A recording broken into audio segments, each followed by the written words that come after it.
मैंने ये पूरा का पूरा चैप्टर रिकॉर्ड कर दिया वेक्टर, और मैंने रिकॉर्डर ऑन नहीं करा। चलो कोई बात नहीं, जल्दी जल्दी बता देता तुम वेक्टर जो मैंने पढ़ लिया वो बता दिया, क्योंकि पढ़ना ही था एक्चुअली मेरा उद्देश्य, पढ़ तो मैंने लिया ही है। बता दे रहे सारी कहानी। देखो स्केलर होगा, क्वांटिटी कितने टाइप की होंगी, 2 टाइप की होंगी, एक स्केलर और एक वेक्टर। स्केलर में क्या हो जाएगा अपने पास, ज़्यादा दिक्कत ही नहीं, वेक्टर पढ़ना है। वेक्टर में क्या हो जाएगा, इक्वल वेक्टर्स हो सकते हैं, अपोजिट वेक्टर हो सकते हैं, पैरेलल वेक्टर्स हो सकते हैं, है ना, पैरेलल वेक्टर्स हो सकते हैं, एंटी पैरेलल हो सकते हैं, एंटी पैरेलल हो सकते हैं, है ना, और क्या हो सकता है, ऑर्थोगोनल हो सकते हैं, ऑर्थोगोनल ऑर्थोगोनल हो सकते हैं, और अनइक्वल तो हो ही गए थे, और क्या हो सकता है, यूनिट वेक्टर हो सकता है। ठीक, टाइप्स ऑफ वेक्टर हो गई। इसके बाद उसका सम देखेंगे, सम में रिजल्टेंट देख लिया था, डिफरेंस में देख लिया, सम और डिफरेंस में पता होगा यार सबको, है ना, तो वो रिवीजन करना था, तो रिवीजन कर लिया था उसका। देखो ये तो टाइप्स बता दिए, इसमें बता दिए इक्वल वेक्टर, इक्वल वेक्टर क्या, equal opposite anti parallel parallel बता दिए। ठीक है, ये ध्यान से देख लो अच्छे से, मैं बता दिया, चलो कोई बात नहीं है ना। स्केलर वेक्टर बताया था, मैग्नीट्यूड होता है, डायरेक्शन मैग्नीट्यूड दोनों होता है, अलजेब्रिक सम होता है, इनका अलग सब प्रकार सम होता है ना, इनको चेंज कर सकते हैं, वैल्यू से चेंज कर सकते हैं, इनको डायरेक्शन से चेंज कर सकते हैं अपन, बहुत इंपॉर्टेंट बात है, चेंज डायरेक्शन दोनों चेंज कर सकते हैं। ठीक है, और कुछ, ओके। फिर अपन ये इक्वल वेक्टर क्या होता है, parallel opposite anti parallel orthogonal zero null. मैंने तो बिना रिकॉर्ड करी सारा चैप्टर रिकॉर्ड कर लिया यार, बताओ। कोई बात नहीं, चलो है ना, हो जाता है। अब वेक्टर सिंपल है वैसे भी, है ना, हो जाएगा आपका। चलो इसके बाद कंपोनेंट ऑफ वेक्टर, क्योंकि वेक्टर मैंने कुछ पढ़ा भी नहीं है, सिंपल इसको ही करा, है ना। ये देखो ये सारे अपन को बताइए, हमारे सर ने बताया था, 0 पे एंगल पे 2a, है ना, 60 पे √3a, 90 पे √2a, 0 पे 120 है, और 180 पे 180 पे क्या आ जाएगा, डिफरेंस भी साथ में लिखा है भाई साहब, डिफरेंस और सम दोनों साथ में लिखे हैं, इतना ही पूछते हैं और वेक्टर में, है ना। ये हो गया। इसके बाद आ जाओ का, ये फॉर्मूला मैंने मार्क किया था, एक फॉर्मूला अच्छा ये भी है, इसको ही मार्क कर लेते हैं, कॉस अल्फ़ा कॉस बीटा और कॉस गामा के फॉर्म में।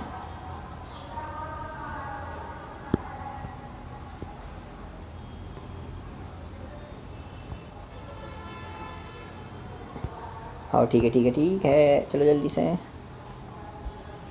तो निकल जाते हैं आगे।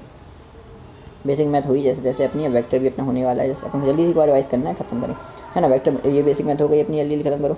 हाँ बेसिक मैथ में पहले देखो ये यहाँ पर कुछ इंपॉर्टेंट ने बताए थे, वो मैं बता देख लिया जल्दी जल्दी। एक सौ यहीं तक आ गया था मतलब, है ना, एक एक फॉर्मूला मतलब डिटेल में नहीं पढ़ा जाता, लेकिन यहीं तक आ गया था। देखो 120 अगर आ रहा है, मतलब दोनों का मैग्नीट्यूड बराबर होना चाहिए, ठीक, तभी उनका सम के बराबर होगा, है ना, मैग्नीट्यूड सम के बराबर हो जाएगा। अगर 0 आ रहा है, इसका मतलब क्या होगा, एंगल अगर 0 है, इसका मतलब क्या होगा कि उनका सम उनके मैग्नीट्यूड, उनका सम भी उनके मैग्नीट्यूड सम के बराबर होगा। वेक्टर सम अगर स्क्वायर के सम के बराबर तो 90 डिग्री, वेक्टर सम अगर माइनस के बराबर हो तो 90 डिग्री आंसर एंगल होगा, ठीक। स्क्वायर प्रोडक्ट की प्रोडक्ट कैसे करते हैं, सिंपल, एक्स का एक्स से, वाई का वाई से, जेड का जेड से प्लस करते जाओ। एप्लीकेशन कैसे निकालनी, डायरेक्शन निकालने के लिए, और परपेंडिकुलर वेक्टर है या यूनिट वेक्टर है चेक करने के लिए निकालते थे, ठीक है। और क्रॉस प्रोडक्ट में क्या करते हैं, क्रॉस प्रोडक्ट में ये करते हैं, क्रॉस प्रोडक्ट में क्रॉस कर देते हैं, आंसर आता है ना, वो उससे मैट्रिक्स मेथड से आंसर आ जाता है, सिंपल। और सबसे बढ़िया तो ये है, क्या बताऊँ, क्रॉस प्रोडक्ट में परपेंडिकुलर आंसर आता है, जो भी आंसर आता है वो परपेंडिकुलर आता है। जो एन बनता है ना, ये देखो ए क्रॉस बी का जो आंसर बनेगा ना, ए बी, वो एन और ई, जो एन परपेंडिकुलर होगा ए और बी की परपेंडिकुलर आएगा वो भी, ठीक है, आंसर ये हो गया। एक्सेस वेक्टर होते हैं ना, एक्सेस वाले उनके लिए इस्तेमाल होता है। जैसे देखो आई जे के, आई जे, और ये बहुत कंसेप्चुअल बात है वैसे, बहुत जल्दी कर रहा है अपन, आई जे के आई, तो प्लस चलेगा, उल्टा अगर एक भी कोई मिस हो गया तो माइनस चलेगा आंसर, ठीक, उल्टा है तो माइनस आएगा, ठीक, ये हो गई। फिर अपन ने देखा था मिनिमम 2 वेक्टर्स का सम 0 होना चाहिए, तो 2 होना चाहिए, मिनिमम 2 अनइक्वल वेक्टर होंगे तो 3 होना चाहिए, और दो नॉन प्लेनर वेक्टर हैं, नॉन प्लेनर का मतलब क्या होता है, एक प्लेन में नहीं आ रहा है 3, तो उनका कभी भी 0 हो ही नहीं सकता, ऐसा ऐसा और ऐसा है, उनका कभी 0 हो ही नहीं सकता, ठीक है, ये देखा था। और देखें अगर अपन, ये सवाल एज इट इस पेपर में आया था, ठीक है, इसका एंगल निकाल दिया था, सिंपल है तो, है ना, बस इतनी सारी बात। और फिर स्केलर प्रोडक्ट की, स्केलर ट्रिपल प्रोडक्ट, ये नई चीज़ है भाई, स्केलर ट्रिपल प्रोडक्ट, ये पूरा पेज ही नया लग रहा है मुझे तो, इसको देख ले रहे, अपनी पढ़ाई छोड़, जो तेरे पीछे चला आएगा वो खुद का ना हो सका, तेरा क्या हो पाएगा। वाह वाह वाह वाह वाह, MR सर ने क्या बात कही है, अपनी पढ़ाई छोड़कर जो तेरे पीछे चला आएगा, अपनी पढ़ाई छोड़, कोई पढ़ाई छोड़ के नहीं आता, लेकिन अपनी पढ़ाई छोड़ के जो तेरे पीछे चला आएगा, पढ़ाई साथ में भी रखता है फिर आता है, अपनी पढ़ाई छोड़ के जो तेरे पीछे चला जाएगा, जो खुद का ना हो सका तेरा क्या हो पाएगा। हाँ बात तो सही है। चल भी देवदास में नहीं जरूरत नहीं आगे और सही है, नहीं बिल्कुल सही। डोंट बी देवदास, जस्ट आगे बढ़ो, है ना। अब अपन चलते हैं ट्रिपल प्रोडक्ट पर, है ना। क्या होता है triple product? Scalar triple product, है ना। क्या होता है स्केलर ट्रिपल प्रोडक्ट? ऐसे मान लो ए क्रॉस बी डॉट सी है, result in are will be scalar. मैंने पहली बार नाम सुना, सही बताऊँ, फिर भी देख ले रहा है, ऊपर तक पढ़ा था सब कुछ।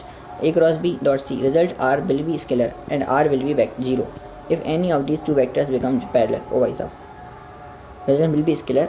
अच्छा देखो, ट्रिपल प्रोडक्ट मतलब क्रॉस भी है डॉट भी है, तो क्रॉस का आंसर आएगा कुछ ना कुछ, वो ए बी से परपेंडिकुलर होगा, हाँ, और ए बी से तो परपेंडिकुलर होगा, scalar and R will be 0 if any of these 2 vector become parallel. अगर मैं से 2 वेक्टर में से कोई भी पैरेलल हो गया तो आंसर 0 आ ही जाएगा, पक्की बात है वो तो, क्योंकि पैरेलल का क्रॉस प्रोडक्ट 0 होता है ना।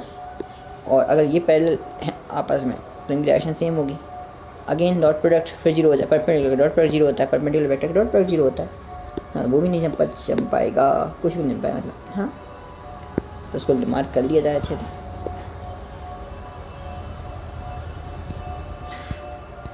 Ramlal is moving with the velocity. अच्छा, अब रिलेटिव वेलोसिटी सवाल वाले जो होते हैं, वेक्टर में कौन कौन सवाल आएंगे? देखो वेक्टर में अगर अपन सवाल देखें तो पूरी फिजिक्स में वेक्टर के सवाल से भरी हुई है पूरी फिजिक्स।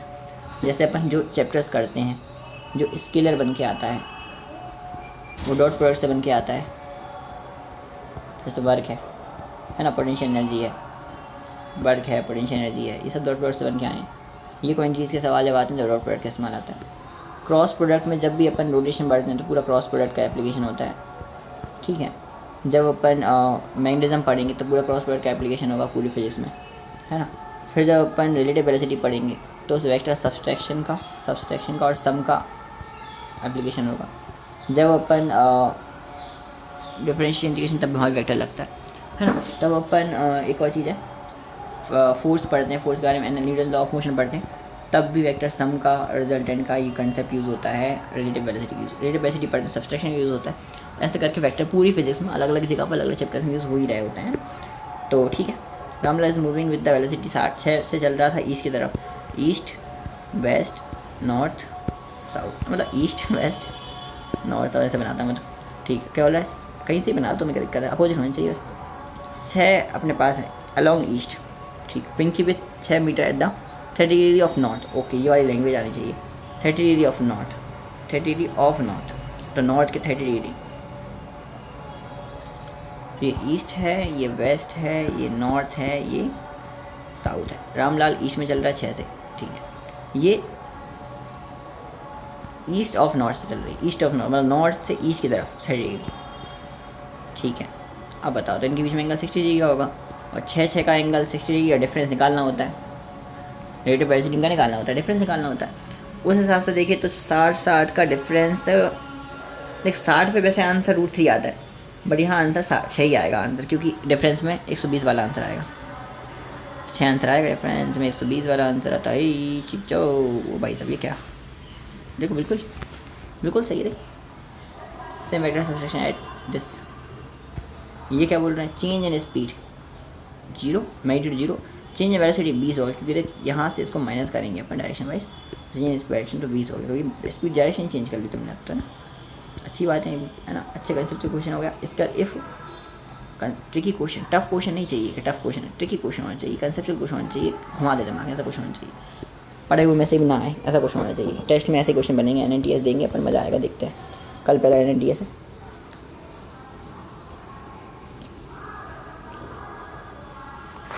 क्वेश्चंस तो हो ही रहे होंगे, सॉल्यूशन तो देख ही रहे होंगे पेपर उनके।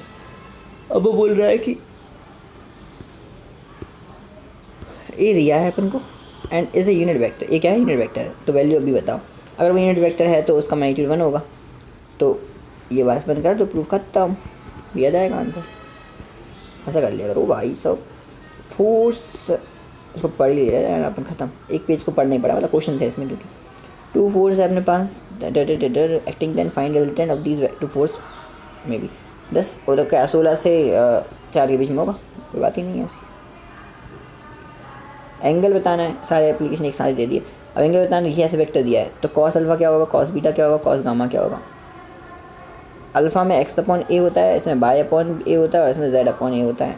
तो अपन को पता है अल्फा। अब ऐसे निकाल लो, ये दिख ही रहा है, ये दिख ही रहा है, ये दिख ही रहा है, दिख रहा दिख रहा दिख रहा दिख रहा। मैग्नीट्यूड निकालोगे तो क्या आएगा, ओ 1+1+2 3 4 2 2 2 2 2 2 1 हाफ कॉस 60 हाफ होता है, कॉस 60 हाफ होता है। और 1/√2 क्या होता है, कॉस 45 होता है। सिंपल। सारे सवाल इस पेज में बेसिकली देखा सवाल ही सवाल थे, क्वेश्चंस को एक साथ कंपाइल कर रखा है। वहाँ पर बातें करी थी और उसमें भी क्वेश्चन से, हालांकि 1 2 3 तो वेक्टर जितने पॉसिबल क्वेश्चन बन सकते हैं मुझे सारी झलकियाँ दिख रही हैं यहाँ पर, सबकी झलकियाँ दिखी नहीं दिखी, सबकी झलकियाँ दिखी। मतलब हमारा स्टार्ट टेबल, अभी टेबल को अपन हल्के में ले, लेकिन ये टेबल अपने आप में एक खास बात है भाई, इसमें याद है इसलिए हल्के में ले लिया, otherwise it's very very very important. और सब्सट्रैक्शन का फॉर्मूला, सम का और ये वाला फॉर्मूला 2a sin θ/2 और 2a cos θ/2, 2a cos θ/2 और 2a sin θ/2। ठीक है, ये हो गया। इसके बाद जाओ कहाँ, इसके पहले में देख ही लिया, अब हम डॉट पे देख लिया। अभी कुछ क्वेश्चन और बचे हैं, उनको देख लेते हैं, ख़त्म करते हैं।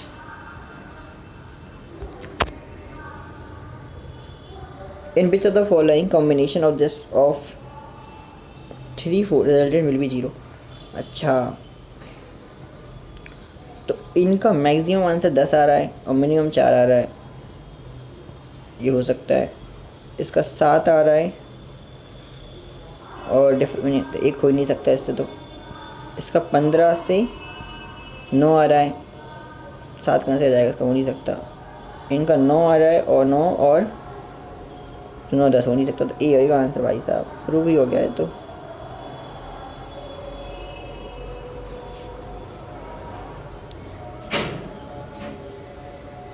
sum of 2 smaller or sum of 2 smaller must be greater or equal to third, या तो स्मॉल होना चाहिए। सम ऑफ 2 स्मॉलर, 2 स्मॉल वालों का सम थर्ड वाले से इक्वल होना चाहिए, ग्रेटर होना चाहिए, इक्वल होना चाहिए। तो थर्ड वाले से स्मॉलर वाले कौन से हैं, यही है, तो ज़्यादा है, ये इक्वल ज़्यादा ही है। यहाँ पर कम है, हटाओ से, यहाँ पर कम है, हटाओ से, यहाँ पर कम है, हटाओ से, वही तो बात हो ही नहीं सकता। चलो, पॉलीगोनल लॉ अपने देखा था, एक इसकी टोपी उसके सर, उसकी टोपी उसके sir.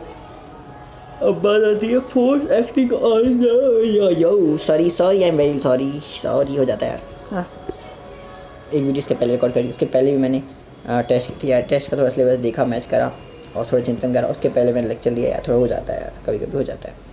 Force acting on the object, चलो 5 3 और 7 और R दिया हुआ है। फाइंड द टॉर्क, टॉर्क तो मैंने फाइंड टेस्ट में भी आया था क्वेश्चन यार, देखो मैं बताऊँ, 2 2 1 5 3 -7 -1 ऐसा था। छुपा लो ऑप्शन से हो गया था, हालांकि वो ऑप्शन से होगा नहीं होगा पता नहीं। देखो -3 माइनस ऑफ -14 मतलब +14, प्लस माइनस माइनस तो माइनस प्लस का 30 प्लस का 11 आंसर आ जाएगा। इतना ही कर रहा हूँ मैं अभी, बाद में देख लेंगे, रिवीजन करना है अभी। अच्छा यहाँ प्लस का 11 आया, कैसे आ गया? एक मिनट रुको तो सही। -3 ओ भाई साहब, अच्छा मैंने ऐसा करा, मैंने भी गलती कर, मतलब ऑप्शन देख के सही आंसर आ गया था, क्योंकि 3 चेक करते हैं ना अपन, लेकिन ये करना है यहाँ से क्रॉस 14 -3 करा है ना, तो वो सही हो गया उस हिसाब से। भाई संख्या माइनस की रहेगी, ठीक है, मुझे डाउट लग रहा है अभी भी, लेकिन गलत हुआ है तो रख लो यार, क्या जा रहा है अपना, जरूरी नहीं कहीं जाने की। मेरी ये चक्कर में तो काय पड़ो पक्कर, मेरी ये टक्कर में तो काय पड़ो चक्कर में। चलो बेसिक में फाइनली वेक्टर का भी रिवीजन हो गया, सारे फॉर्मूले, सारी सम, सारे डिफरेंसेस, सारे सम के, सारे डिफरेंसेस के, हर चीज़ के। अब हम इसको समराइज़ करना चाहें तो कैसे करेंगे? समराइज़ करना चाहते ऐसे करेंगे, देख, स्केलर होता है, वेक्टर होता है, स्केलर तो वेक्टर होता है, फिर यहाँ पर टाइप्स बताए, क्या होता है? टाइप्स फिर कहता है टाइप्स के बाद, टाइप्स के बाद होता है कंपोनेंट। क्या? कंपोनेंट। Okay boss. फिर क्या? फिर triangle law, triangle law, triangle law, triangle law. फिर क्या? फिर मैग्नीट्यूड ऑफ वेक्टर। क्या? मैग्नीट्यूड, हाँ मैग्नीट्यूड सम। फिर सब्सट्रैक्शन, सब्सट्रैक्शन, सब्सट्रैक्शन।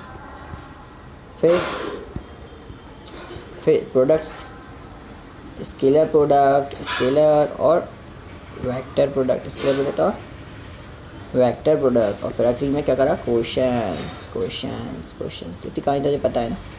चलिए देख लेते हैं जल्दी से।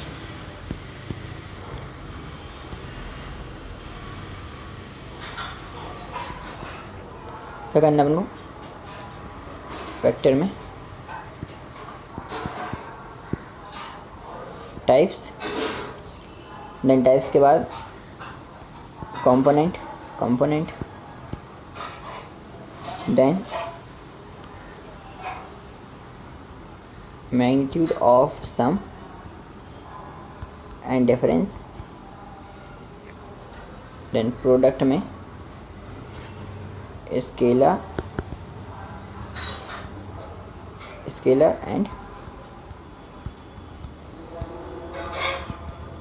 वेक्टर। प्रोडक्ट में या मैग्नीट्यूड में, मैग्नीट्यूड में, कंपोनेंट में, टाइप्स में। ठीक है ना? राइटिंग थोड़ी बेकार यार, बेकार ये लो, क्या दिक्कत है यार? बेकार राइटिंग तो क्या हो गया? तुम भी तो बेकार, तुम्हारी शक्ल भी तो बेकार है। तो हम तो नहीं बोलते, ऐसे मत करो यार। वेक्टर हो गया, टाइप्स हो गया, कंपोनेंट हो गया, मैग्नीट्यूड हो गया, स्केलर प्रोडक्ट, वेक्टर प्रोडक्ट। ठीक है, इतनी कहानी क्लियर होगी। ये चैप्टर हो गया अपना close. This is all about the chapter. Okay, इसको भी समझ सकते हैं अपन। आगे देखेंगे अपन, अगला चैप्टर अपना होगा यूनिट एनिमेशन को सम कर लिया जल्दी जल्दी। मैं सोचा जल्दी इन चैप्टर को सम कर करके NCERT को इसको कंप्लीट, इसको तैयार कर लीजिए कंप्लीट, अच्छे से सेव कर लूँ ताकि बाद में रिवाइज़ करने में आसानी होती है। अगर ये मार्क कर लिया तो मैंने मार्क करी हुई थी, वो मेरी मार्क हो गई, या फिर ये कह सकते हैं कि वो लीड हो गई, है ना? तो ये वाला मार्क करके जल्दी जल्दी फिर उसको रिवाइज़ करने में बहुत आसानी हो जाएगी। मेरे पास मेरी जी भी है वैसे तो, मैं इसी से देख के बाद मुझसे मार्क करके बाद रखूँगा, अभी तक वो रखूँगी। और रिवाइज़ तो करना ही है इन चैप्टर्स को यार, वो कहाँ चला गया? इन चैप्टर्स को भी क्या करना है? रिवाइज़ तो करना ही है, ठीक है? लेकिन अभी नहीं, अब थोड़ा टाइम लेके बात करेंगे। टेस्ट चलते रहेंगे तो उससे रिवाइज होता ही रहेगा। उसमें जो कमियाँ होंगी उसके लिए देखने के लिए अपने आएंगे कि मैंने क्या मिस किया था, फिर अपन क्वेश्चन प्रेस करेंगे उसकी, है ना? सारी इंपॉर्टेंट बातें मेरे साथ ने पढ़ाई वो सब यहाँ लिखी हैं, अच्छे से इनको याद करना है, समझना है, सीखना है, बस यही सब कुछ है। और टेस्ट में सारे क्वेश्चन देंगे ही अपन। ओके, अभी तो 4 से 5 बजे का, तो अपन को सेकंड सेक्शन रिवाइज़ करना है। अपन इन चैप्टर्स को रिवाइज़ नहीं कर सकते, अब 2 रिवाइज़ कर लिए, आगे कल देख लेंगे बाकी चैप्टर्स, है ना? और अपन को आगे का सेक्शन रिवाइज़ करना है जो कि है फ्लूइड वाला सेक्शन, उसको रिवाइज़ करना है। अभी यहाँ पे चलना है अपन को वापस, ठीक है? इसमें 2 सेक्शन रिवाइज़ करेंगे जल्दी जल्दी अपन, अब 2 सेक्शन रिवाइज़ करेंगे जल्दी जल्दी। हाँ, तो 2 चैप्टर्स का सेक्शन बना के जल्दी रिवाइज़ करेंगे, क्योंकि अपन कहाँ तक रिवाइज़ कर चुके हैं इसको, सॉलिड्स तक रिवाइज़ कर चुके हैं। तो सॉलिड्स तक अपन 2 चैप्टर बना के रिवाइज़ करते जाएंगे, 2-3 दिन में हो जाएगा, है ना? फिर अपन क्वेश्चन ही क्वेश्चन करेंगे पेपर तक इन सेक्शन के, और मेरे हिसाब से ये वाला सेक्शन बहुत अच्छा हो जाएगा फिर तो, है ना? और ऐसा ही सेक्शन अगला वाला है, उसमें भी ये करेंगे। तो क्वेश्चन पेपर जरूर चलेगी, वो टेस्ट आएगा, टेस्ट नहीं चलेगी, ऐसा होगा, है ना? बाकी सिलेबस भी ये चल रहा है अपना, उसको अपन कवर कर लेंगे धीरे धीरे।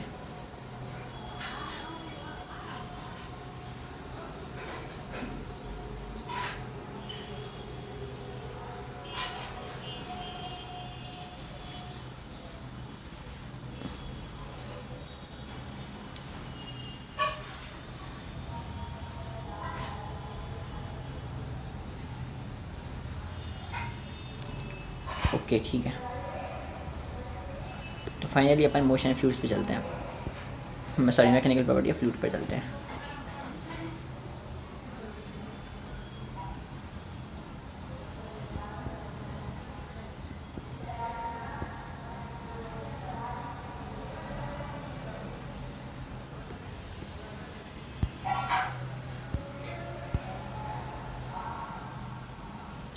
थोड़ा सा और देख ले अपन, 5-6 सेकेंड, एक बार 20 हो जाए तो अच्छा रहता है। थोड़ा सा 20 अच्छा लगता है। कहाँ 20 मिनट टाइम पास कर? नहीं टाइम पास नहीं, बस होने वाले हैं।